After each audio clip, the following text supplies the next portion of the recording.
안녕하세요. 올해로 36인 여자입니다. 결혼한 지 1년도 되지 않아서 남편은 물론 시댁이 저의 모든 걸 빼앗아가려고 하는 상황이에요. 저는 현재의 남편과 작년 여름에 결혼을 했습니다. 35에 결혼을 했으니 조금 늦은 편이지요. 사실 지금의 남편을 만나기 전에 결혼을 전제로 만나던 사람이 있었어요. 안 좋은 이야기라 시시콜콜 쓰지는 않겠지만 그 남자의 부모님이 저를 썩 마음에 들어하지 않았습니다. 제 성씨가 상놈 집안 성씨라며 대대로 양반 가문인 자기들 집안에서는 저를 받아줄 수 없다는 어이없는 이유로요. 그 당시 남자친구가 어떻게든 자기 부모 마음 돌려보겠다고 노력했지만 부모가 안 된다고 하는데 이겨먹는 자식이 어딨겠어요. 결국 헤어졌습니다. 5년을 넘게 연애하던 사람하고 헤어진 나이는 35이 되어 있고 어찌해야 할 바를 모르겠더라고요. 급한 대로 친구들 통해 여기저기 소개팅을 주선해달라고 했지만 나이가 많다고 퇴짜를 맞았고요. 저도 저 나름대로 노력하고 있는 상황에 집에서 부모님은 언제 시집갈래 스트레스를 주시니 견디기가 힘들더라고요. 그냥 일이랑 결혼한 걸로 치겠다 하니 등에 손자국이 남을 정도로 등짝을 아주 세게 맞고 어머니가 시키는 대로 결혼정보업체에 문을 두드렸습니다. 결혼정보업체에서도 솔직하게 큰 기대는 하지 말라고 하더라고요. 제가 직장을 다니고 모아놓은 돈이 꽤 되는데도 그게 어필할 정도가 되지는 않는다고 하더라고요. 비슷한 조건이면 남자들은 더 어린 여자를 찾는다나요? 그러다가 남자 한 명을 소개받게 되었는데 직업도 적당하고 키도 작지 않고 그럭저럭 괜찮은 조건의 남자를 소개받게 되었습니다.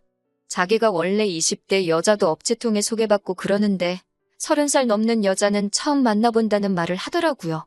초면에 뭐 이렇게 무례한 사람이 다 있나 싶었는데 쉴 틈도 없이 저에게 연락하고 제가 너무 좋다고 저랑 잘 되고 싶다고 애타게 저에게 매달리더라고요.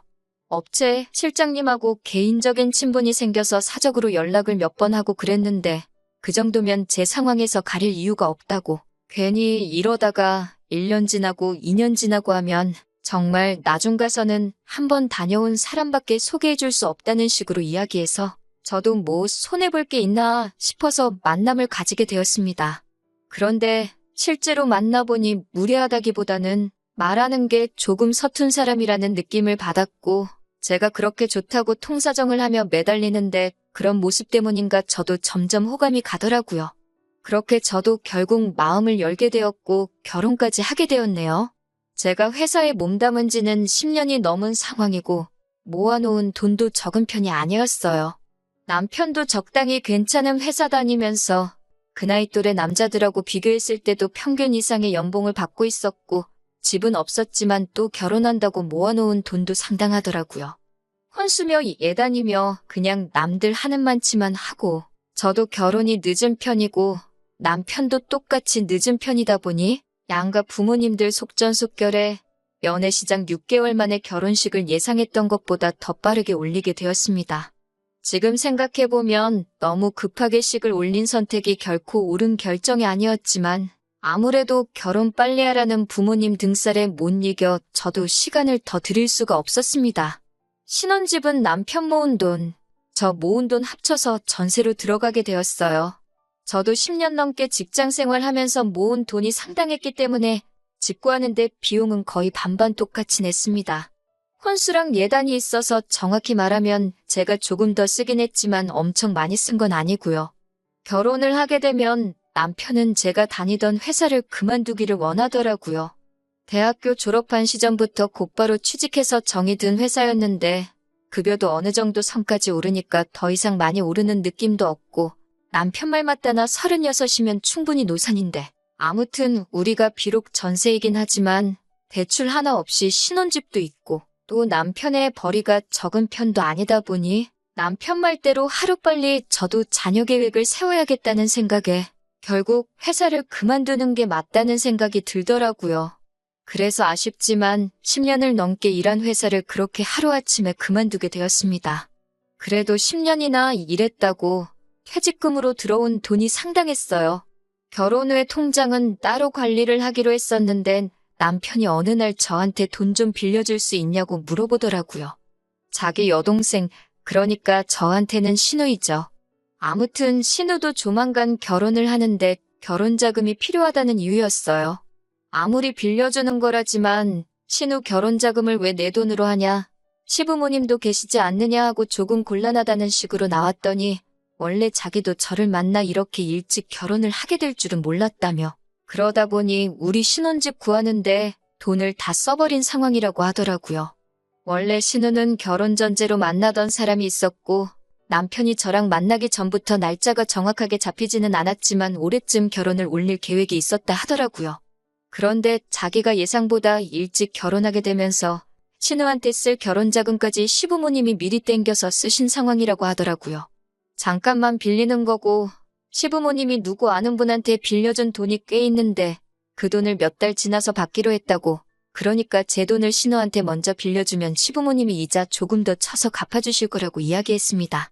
결혼식을 당장 올리는 것도 아닌데 무슨 돈이 필요한가 조금 의아했지만 남편과 시댁의 상황도 충분히 이해가 가는 상황이었습니다.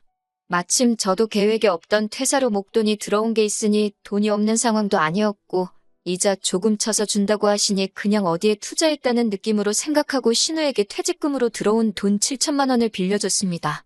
그렇게 없는 돈인 셈 치고 지내고 있었는데 갚기로 한 날이 다 되어가는데 돈을 안 돌려주는 거예요. 그렇다고 신우가 결혼식을 올린 것도 아니고 그때부터 뭔가 촉이 이상하더라고요. 조금 늦게 갚게 되면 늦는다 뭐다 같아부터 말이라도 있어야 할 텐데 시부모님을 뵙거나 신우를 만나도 그 돈이 무슨 영린인 것처럼 말도 꺼내지 않고 있던 상황이었거든요. 설마 가족 돈을 떼먹겠어 하는 생각도 들었는데 자꾸 신경이 쓰이니 하루하루 저한테는 말 못할 스트레스였어요. 돈 몇 푼 그거 돌려주겠지라고 하기에는 어쨌든 제가 10년 넘게 일해오며 차곡차곡 모아온 어떻게 보면 제가 결혼하기 전에 열심히 인생을 살아온 증거이기도 한 돈이다 보니 더 신경이 쓰였어요. 그래서 참다못해 신우한테 제가 연락해서 혹시 돈을 언제 갚을 수 있냐고 물어봤어요. 그러자 신우는 돈이요? 무슨 돈이요? 하면서 마치 제가 돈을 빌려준 적이 없던 것처럼 딱 잡아떼더라고요. 그래서 결혼한다고 빌려간 그 돈 말하는 거라고 갚기로 한 지가 벌써 2달이 다 돼가는데 아무 말도 없어서 궁금해서 물어봤다고 말했습니다. 오히려 신우는 저한테 화를 내더라고요. 그게 왜 제가 언니한테 빌린 돈이냐며 그 돈은 자기 돈이라고 오빠 결혼할 때 빌려준 돈 받은 거라고 말을 하더라고요. 그게 무슨 말이냐고 분명히 남편이 아가씨 결혼할 때 필요하다고 해서 저한테 사정사정을 해서 제가 빌려준 돈인데 무슨 말을 하는 거냐고 했죠. 신우는 자긴 모르겠고 갚을 돈 없으니까 이런 걸로 연락하지 말라고 하고 전화를 끊어버리더라고요. 다시 전화를 해도 일부러 제 전화를 받지 않았어요. 저녁에 퇴근한 남편이 신우한테 무슨 말이라도 들었는지 제 눈치를 보면서 들어오더라고요. 남편 불러 세워서 이게 무슨 일이냐? 내 돈 어디 갔냐고, 내 돈 내놓으라고 소리를 질렀어요. 남편은 실실 웃으면서 사실은 그렇게 됐어. 라고 말하면서 자초지종을 설명하더라고요. 자기가 모아놓은 돈이 사실 그렇게 많은 편이 아닌데 조금이라도 조건이 좋은 사람을 만나려면 통장 잔고라도 불려놓는 방법밖에 없어서 신우한테 돈 좀 빌렸다고요. 어차피 이제 우리도 정식으로 부부니까 네 돈 내 돈 따로 가르지 말자고. 그래도 자기가 월급이 나쁜 편이 아니고 집도 대출 없이 구했으니까 앞으로 돈 모일 일밖에 없지 않겠냐고 이해 좀 해달라고 하더라고요. 그게 무슨 미친 소리냐고. 그럼 애초에 처음부터 그렇게 설명을 했어야지라고 했더니 그렇게 되면 제가 자기랑 결혼을 안 해줄 줄 알았다고. 하지만 이제 우리 서로 사랑해서 결혼했으니 좋은 게 좋은 거 아니겠냐는 어이없는 대답을 하더라고요. 당장 남편 꼴도 보기 싫은데 그렇다고 제가 친정으로 가기는 싫어서 한 집에서 지내고는 있습니다. 내 돈 그냥 포기할 수 없어요. 아니, 포기하기 싫어요. 솔직히 남편이 신우한테 돈 빌렸다는 것도 믿기지가 않아요. 신우 이제 나이 29이고 회사라고 평범한 중소기업에서 격리일 하고 있는데 돈 7천만 원을 신우가 모으는 건 물리적으로 불가능하다고 생각되거든요. 애초에 회사 그만두라고 했던 것도 남편이고 퇴직금 들어올 타이밍 맞춰서 돈 빌려달라 부탁한 것도 시기상 너무 계획적인 것 같고요. 남편 얼굴 볼 때마다 진짜 한두 대 쥐어박는 걸로는 화도 풀릴 것 같지도 않아요. 이거 어떻게 해야 좋은 걸까요? 안녕하세요. 오랜만이에요. 제 퇴직금 신우한테 떼먹힐 뻔한 사연 보냈던 사람입니다. 일이 잘 풀려서 이렇게 후기를 보내드려요. 법이란 게 이렇게 억울한 피해자를 위해서 잘 돼 있는 건지 처음 알았어요. 신우한테 돈 빌려줄 때 차용증도 안 써서 이대로 내 평생을 일해온 퇴직금 떼먹히는구나 싶었는데 제가 돈을 빌려준 것만 입증할 수 있으면 그 자체로도 차용증의 역할이 된다고 하더라고요. 신우한테 문자를 하나 보냈습니다. 내 돈 1억 언제 갚을 거냐고요. 예상한 대로 신우가 발끈해서는 그 돈이 언제 1억이 됐냐고 하더라고요. 자기가 가져간 건 7천이고 그 돈은 말한 대로 자기가 오빠 빌려준 돈 받은 거라고 자꾸 이런 일로 연락하지 말라고 답장이 왔어요. 이거 하나만으로도 증거가 완성이 되었습니다.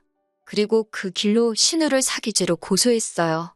신우한테는 내 돈 안 갚아서 고소했다고, 내 돈 갚기 전까지는 고소 취하하지 않겠다고 울음장을 놓았고 남편은 남편대로 사기 결혼으로 혼인 취소 소송을 걸었습니다.